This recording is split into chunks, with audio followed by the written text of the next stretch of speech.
Sa araw na to, dito na kami ngayon sa Union Swag na boutique dito sa Tower Bill, Phase 5, San Jose del Monte, Bulacan. Laging binabanggit o bukang bibig ng anak ko itong Union Swag na gusto niyang suotin sa kanilang Christmas party. Kaya ito na kami ngayon. Bumalik kami rito sa pangalawang pagkakataon. Galing na kami rito kanina. Sakto lang, may allowance konti. Baka sumakit pa. Ha? Okay na? Ayun. Na daw.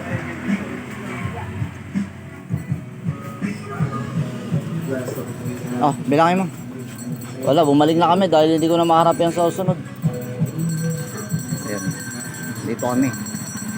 Sa trending dito sa lugar namin sa Tower B. Ayan, ang Union Swag nila. Galing na kami rito kanina. Bumili kami ng pants na swag, saka t-shirt na swag. Ayan, pinalikan namin yung sapatos. Ang dami nilang deliveries, oh. Kanina, ang dami bibili rito. May bibili rin kanina. Malis na. Ayun. Ganyan.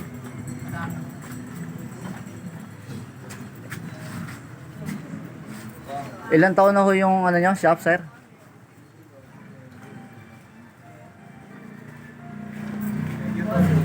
Siguro na rin kita to noon. Ano daw? Ganon.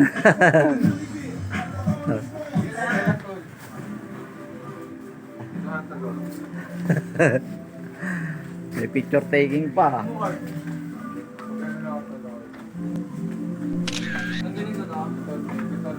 Salamat, sir. Ilan taon na yung shop nyo, sir? Shop namin. Ano po eh. Yung shop ano. 2023. 2023 pa. 2 years ha. Okay, sige. Salamat. Alis na kami. Ayan. Nakadalawang balik kami rito. Location nila, ano to? Phase 5, di ba? Phase 5. Ayan. Location nila, Phase 5, Tower B. Dahil bumibili. Kanina. Dahil alam nyo na, Christmas party. Kanya-kanyang pormahan ng mga estudyante.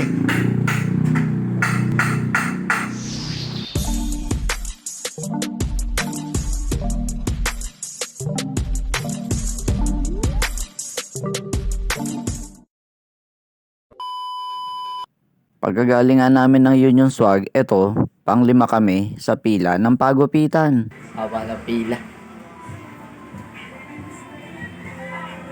Sa ganitong panahon, pag Christmas party, dapat may budget ka talaga. Maging sa pamilihan, marami rin bumibili. Sa pagupitan, marami rin nagpapagupit.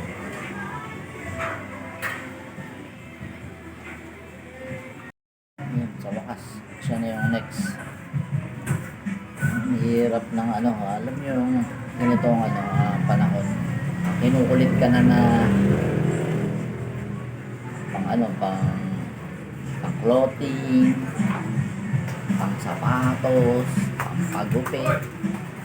Buti lang, may nakuha tayong balik butaw sa toda. Kung wala, naku, iyakan na naman kami na ito. Diba? Talaga, no?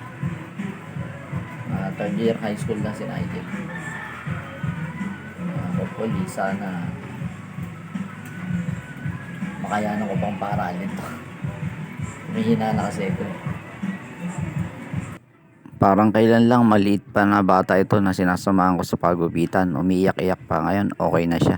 Patapos na. Biko, kuya.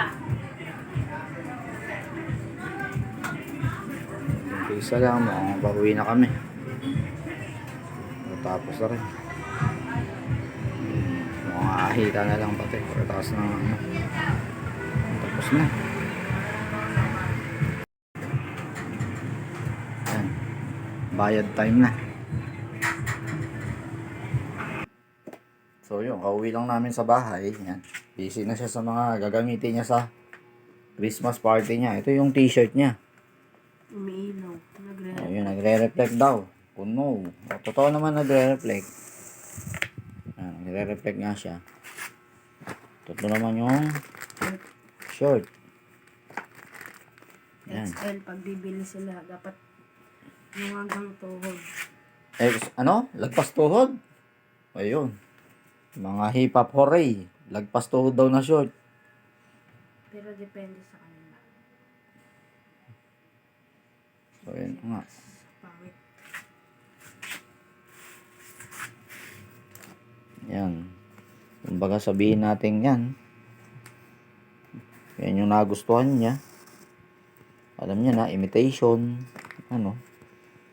Hindi malambot yung Wala, yun lang ang kaya ng budget namin eh. Pero at least, na-absuelto na ako sa nire-request nito.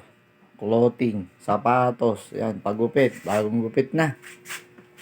Wala na, okay na yan. Natapos din ang problema. Yan, buhay may estudyante. Pangalis. Pang-alis, mamaya magawin mo pambahay din yan. Bira ka. Pang-alis, pambahay din. Wow. Yung pambahay ko na po ba yung kulay blue? Mabuti naman kung ganun. Sayang kasi. So, magkano kuha natin sa t-shirt?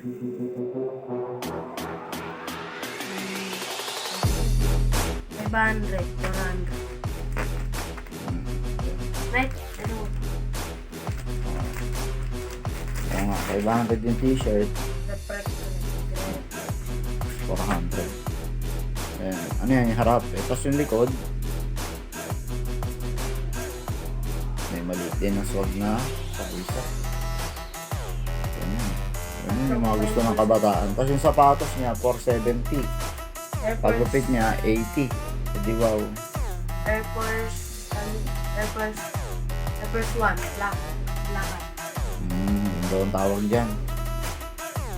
Yan, mga pang-hip-hop hooray. Ganun ba? Ayun, sige na po.